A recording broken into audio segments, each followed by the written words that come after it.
Hello everyone, and welcome to the Commander's Forge. My name is Andy Bentley. Now, the Commander's Forge is an area for me to talk about Commander and Magic in ways that I enjoy it. Now, this week I'm going to go over some of my stats from February that I should have done last week, but I pushed them back a week so that I could signal boost about Shivam. And jumping right into that, let's start with the number of games that I played in February. I clocked in with 17 games, and of those 17 games, I had 2 wins. That equals out to about an 11% win rate. Now, as for unique people that I played, I had a total number of 10 that I played throughout February. And of those 10, the person I played the most was Mike Coyle with 12 games, followed by Andy Flory with 8 games, and then Parker, also from that Discord, with 6 games. I have noticed that I haven't been around as much for games, mainly because work's been busy and I've been very tired. And I mean, there's really not that much to say about February. I kind of had to put Magic on the back burner for a little bit. But, you know, I may not have been playing as much, but I built 2 new decks. I tore apart 1 deck. I updated 3 other decks. February was very much a breakdown and rebuild month for me. And there's something that I need to discuss in the second half of this. But for now, let's just talk about February. I played, like I said, 17 games. In those 17 games, my most played deck was Linden, the Steadfast Queen, which is very quickly becoming one of my favorite decks, even though, you know, mono white. I have a few decks that I didn't play at all during the month, and there's some that I have that I've played a few times and I've kind of put aside, like, it's just not there yet. I want to add stuff to it, or I want to wait to see what else is coming out. Yeah, I think this is going to be just a nice short episode this week. And with that, I think I'm going to kick this over to an ad.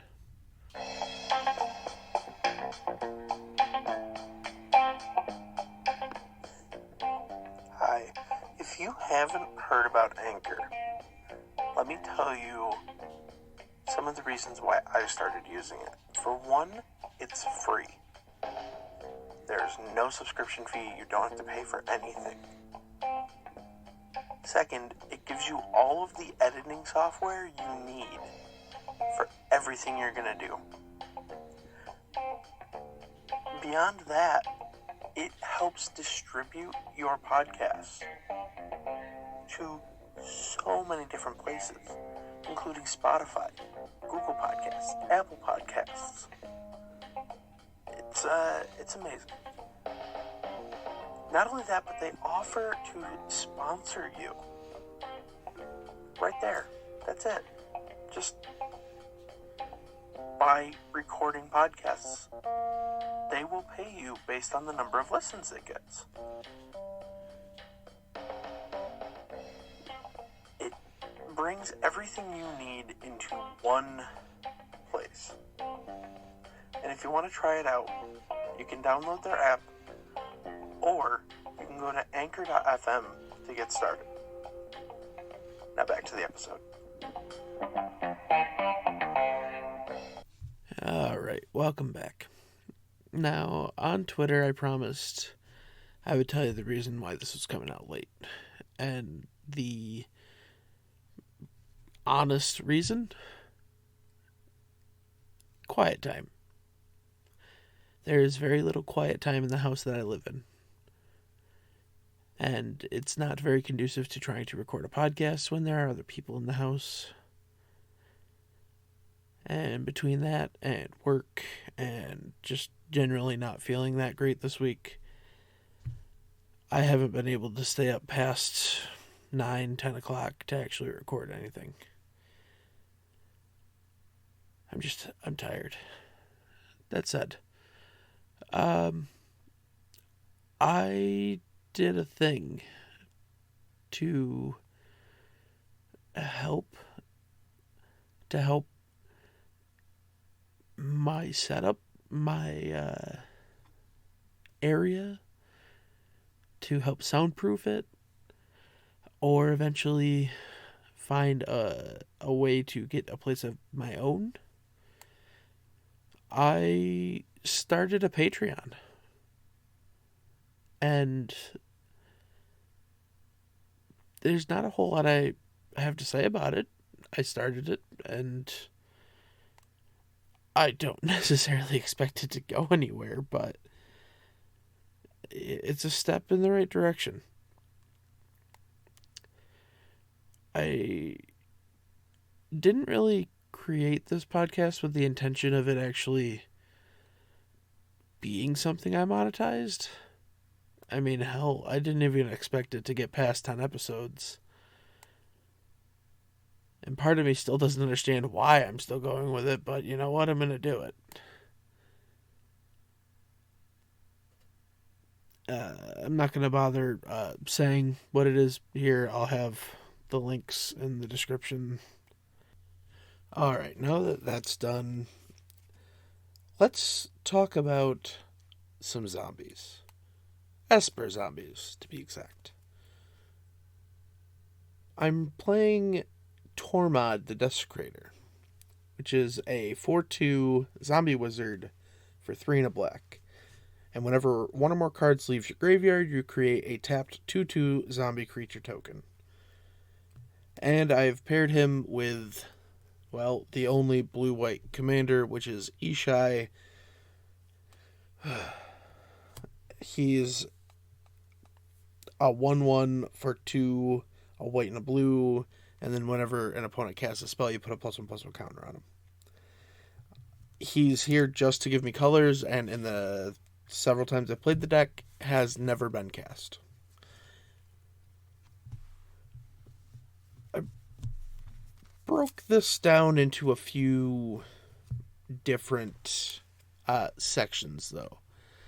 And the first one that I find with just about any zombie deck is Lords.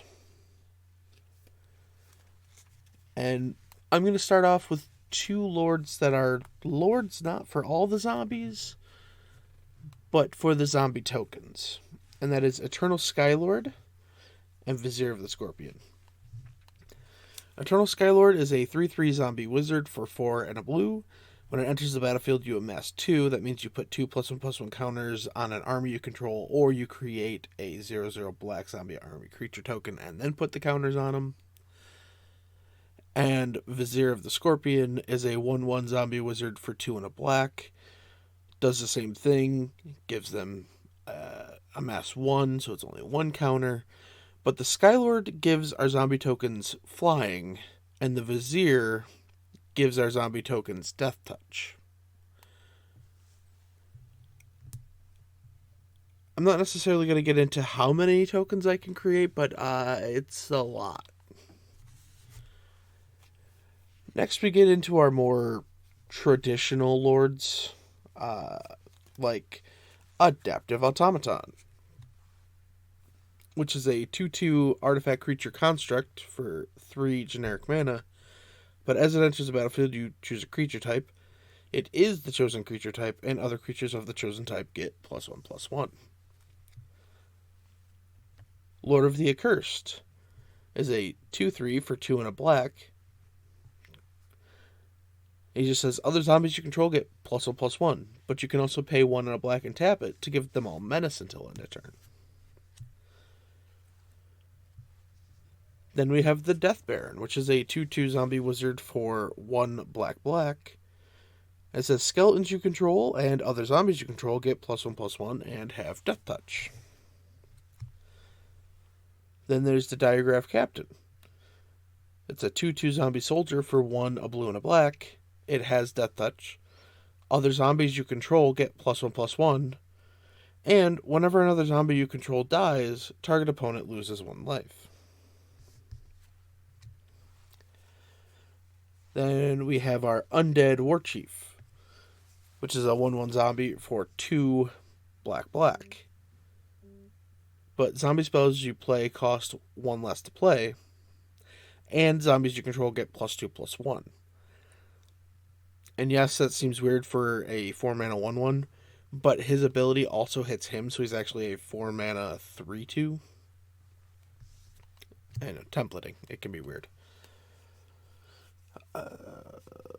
Next we have a new card, Narfy, Betrayer King. He is a 4/3 zombie wizard. He is a legendary snow creature for 3 a blue and a black. And other snow and zombie creatures you control get +1/+1, and you can pay 3 snow mana to return Narfy, Betrayer King from your graveyard to the battlefield tapped. Which all of our lands are snow mana. And all for this 1 card. But being able to bring it back just with itself, pretty good. Next we have Cemetery Reaper, which is a 2/2 zombie for 1 black. Other zombie creatures I control get +1/+1. And his other ability I don't use that often, but it's 2 and a black and tap it to exile a creature card from a graveyard and put a 2/2 black zombie creature token onto the battlefield. This one's good because it just says a graveyard. There's another one that I'm not running because it only hits creatures in your graveyard, and I'm no bueno with that. Next up is the Risen Executioner. He is a 4/3 zombie warrior for 2 black. He can't block. Other zombies you control get +1/+1. And you may cast Risen Executioner from your graveyard if you pay 1 more to cast it for each other creature card in your graveyard.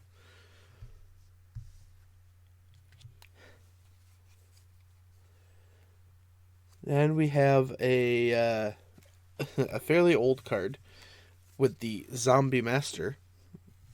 It has been errated. It is a 2/3 zombie. I believe it's a zombie lord. For 1 black.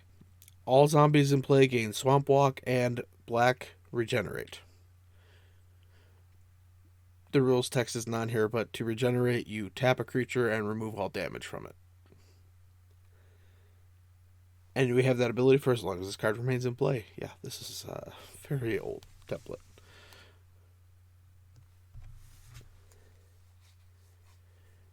After him, we have our Diagraph Colossus. Not a lord in the traditional sense, but he is a 2/2 zombie giant for 2 and a black. When he enters the battlefield with a +1/+1 counter for each zombie card in your graveyard, which means he's not a bad play late, but his other ability means you might not necessarily want to wait. Because whenever you cast a zombie spell, you put a 2/2 black zombie creature token onto the battlefield tapped. If he's not answered early, you're just gonna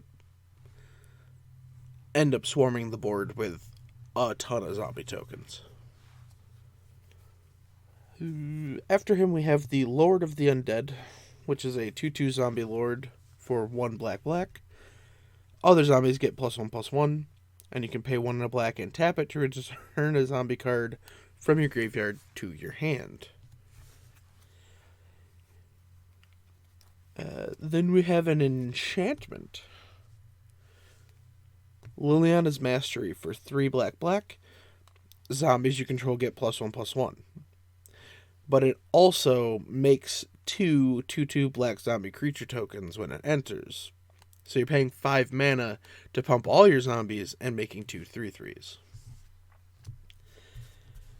And then the last lord in the deck is another unconventional lord, but it's Crypt Breaker. It's a 1/1 zombie for a single black mana. You can pay 1 and a black, tap it, discard a card to put a 2/2 black zombie creature token onto the battlefield. And you can tap 3 zombies you control to draw a card and lose a life. And this deck doesn't necessarily care about having creature cards in the graveyard. So let's move into our next section, which I'm calling the Reanimation. So if we discard a Gravecrawler with Cryptbreaker, we can then cast it from our graveyard because we control a zombie. But on top of that, we're running Ghoul Raiser, which is a 2/2 zombie for 1 black. And when it enters the battlefield, you return a zombie card at random from your graveyard to your hand. You can either try and make sure there's only 1 zombie in there or a couple of zombies that you want to get one that you want.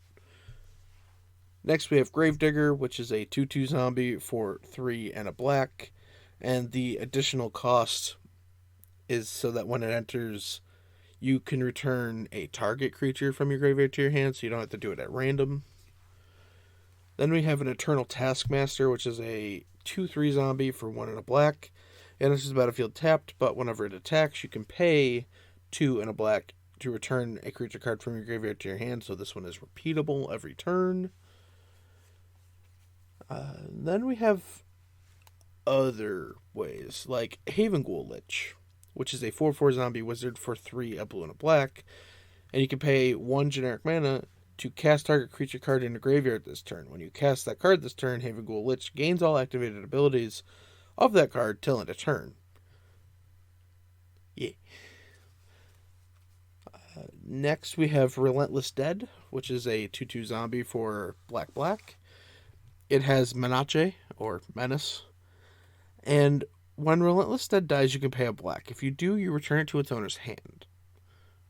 That's well and good, but it also says when it dies, you can pay X. And if you do, return another target zombie creature card with converted mana cost X from your graveyard to the battlefield. So say Relentless Dead dies. We pay a black to put it back into our hands, and then we pay 3 or 4 mana to also put a Lord back onto the battlefield. Yeah, that card's pretty good. Also, the art on it, the zombie breaking through the Avacyn window in that church. We're going to talk about that art again in a few minutes. But after Relentless Dead, we have Dread Wanderer, which is a 2/1 zombie jackal for a single black mana. It enters the battlefield tapped, but you can pay 2 and a black to return Dread Wanderer from your graveyard to the battlefield. You can activate this ability only anytime you can cast a sorcery, and only if you have 1 or fewer cards in your hand. And if we don't hit our card draw, there's a good chance we'll just be able to keep bringing them back. Next was the Raise the Draugr, which is an instant for 1 and a black that says choose 1. Return target creature card from a graveyard to your hand. Or return 2 target creature cards that share a creature type from your graveyard to your hand. Tribal deck, zombies, you get it. Next we have Zombie Apocalypse, which is a sorcery for 3 black. Return all zombie creature cards from your graveyard to the battlefield tapped, then destroy all humans. And Sharing Commander, you might not clear the board, but every deck has a random human or 5. And then the last one I want to talk about in this section is Haunting Voyage, which is a sorcery for 4 black. And you choose a creature type. Return up to 2 creature cards of that type from your graveyard to the battlefield. But it has a foretell cost of 5 black. That means you can pay 2 to place it face down, and then cast it for its foretell cost later. And you might be thinking, but the foretell cost is more. Well, that's because if the spell was foretold, you return all creature cards of that type from your graveyard to the battlefield instead. It's one of the newer cards from Kaldheim that really pushed me to put this deck together.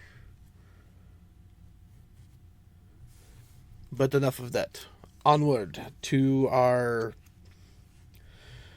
I like to call them the inevitability cards. Let's just get into it. It's easier to explain that way. We're talking about stuff like Vengeful Dead, which is a 3/2 zombie for 3 and a black, and whenever Vengeful Dead or another zombie is put into a graveyard from play, each opponent loses 1 life. This does not specify any zombies I control, any zombies on the battlefield. If they go into the graveyard, each of my opponents loses 1 life. To that, we are also playing Plague Belcher, which is a 5/4 zombie beast. It costs 2 and a black. It has Menace, and when it enters the battlefield, put 2 -1/-1 counters on target creature you control. So you can put it on itself, or you can just kill off something else. But whenever another zombie you control dies, each opponent loses 1 life. So not as good as Vengeful Dead, but same basic principle. After that, we have our Wayward Servant. It's a 2/2 zombie for a white and a black.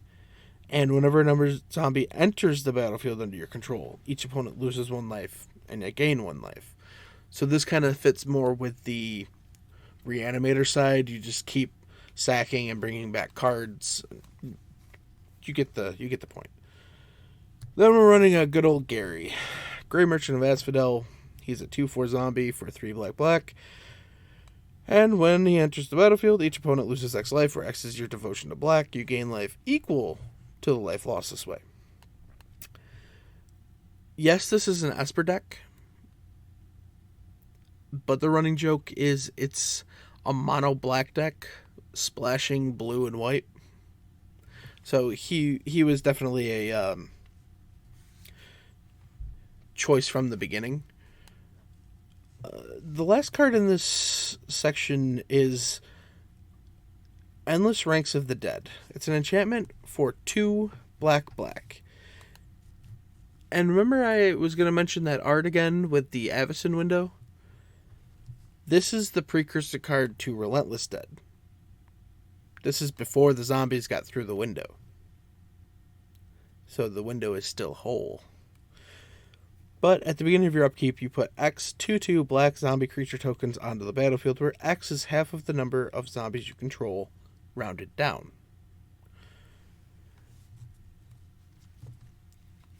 It can get very out of hand very fast. Now, the last thing I want to mention is a bit of a loop that I discovered when I was playing the deck. It is centered around a card called Rooftop Storm, which is an enchantment for 5 and a blue. And that says you may pay 0 rather than pay the mana cost for zombie creature spells that you cast. Interesting. Then we're running Vanquishers Banner, which is a 5 mana artifact.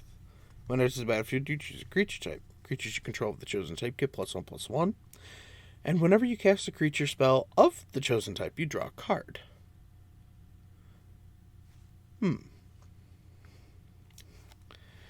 Then we have the Reflections of Lit Jarna, which is an enchantment for 4 and a blue. And as it enters the battlefield, you choose a creature type, and whenever you cast a spell of the chosen type, you copy that spell. Don't worry, we're almost there to the actual payoff. Next, we have Liliana, Untouched by Death. She is Planeswalker Liliana, 4 loyalty for 2 black. Her +1 is put the top 3 cards of your library into your graveyard. If at least one of them is a zombie card, each opponent loses 2 life. You gain 2 life. Her -2 is target creature gets -X/-X to end a turn, where X is the number of zombies you control. But her -3, that's right, she can come down to just -3. You may cast zombie cards from your graveyard this turn. So if you have Rooftop Storm and Liliana, you can cast the zombies in your graveyard. You still need a way to put them in there to complete the loop, which is where Grimgrin Corpseborn comes in. He is a 5/5 zombie warrior for 3, a blue and a black. He enters the battlefield tapped and doesn't untap during your untap step, but you can sacrifice another creature to untap Grimgrin and put a +1/+1 counter on it. Whenever Grimgrin attacks, destroy target creature defending player controls, then put a +1/+1 counter on Grimgrin. So if you have Rooftop Storm, Vanquishers Banner, Liliana, Untouched by Death, and Reflections of Jarna, and you cast Grimgrin, he comes in tapped. You draw a card. You sacrifice a cheap zombie or any zombie, as long as you have Rooftop Storm, to untap Grimgrin. He gets bigger. Then you keep sacrificing cards to him and recasting them. So if you have Vanquishers Banner, you will draw your deck. If it's any of the drain and gains, you're going to drain everybody out, or you're going to drain them and gain life. Sure, I'm not running any way to, like, pull this combo together.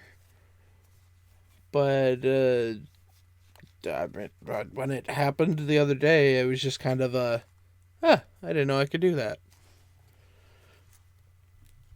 Well, I think that's going to bring us to the end of the episode.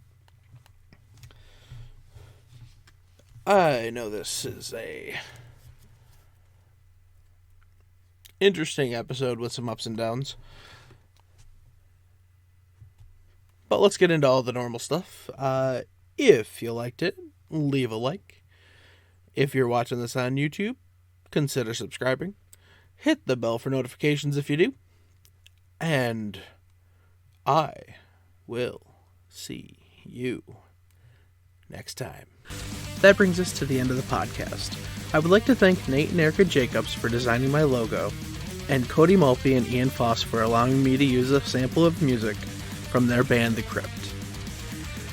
The podcast can be found on YouTube by searching Commander's Forge. The podcast is Commander's Forge, that is CMDR_Forge, on Twitter. I can be found on Twitter at BentzMr, that is BENTZMR. Thank you for listening. I'll see you next time, and until then, here's to fun games and sick plays.